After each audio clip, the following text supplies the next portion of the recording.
ययाति स्वर्ग लोक पहुंचे। राजा ययाति ने जब अपना यौवन पुरु को लौटा दिया और वन में तपस्या की, तो उनके तप और पुण्य कर्मों के कारण मृत्यु के बाद देवताओं ने उन्हें स्वर्ग लोक में स्थान दिया।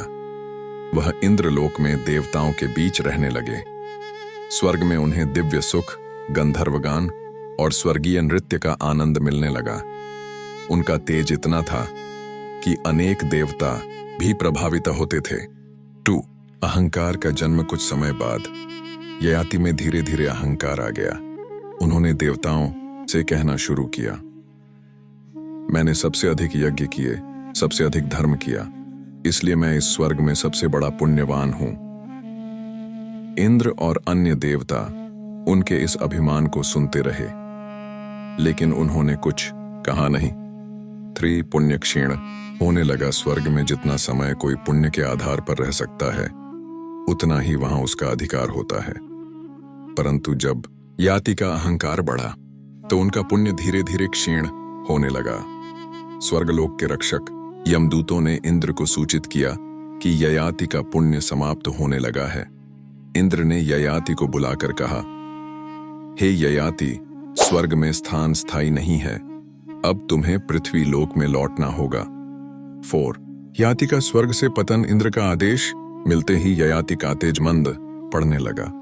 गंधर्व और अप्सराएं दूर हो गईं और एक क्षण में ययाति स्वर्ग से नीचे पृथ्वी लोक पर गिर पड़े। गिरते हुए उन्होंने कहा, अहंकार ने ही मेरा पतन कराया। 5. राजर्षि अष्टक से भेंट गिरते समय उन्होंने देखा कि कुछ राजर्षि अष्टक, प्रभु, करुण आदि यज्ञ कर रहे थे। उन्होंने ययाति को पहचाना और उनका सम्मान किया। ययाति ने उन्हें सारी कथा सुनाई कि कैसे उन्होंने पुण्य के बल पर स्वर्ग पाया और अहंकार के कारण खो दिया। 6. ययाति का पुनः ऊर्ध्वगमन। राजर्षियों ने कहा, हे ययाति, जिसने अपने अहंकार को पहचान लिया और स्वीकार कर लिया, वही महान होता है।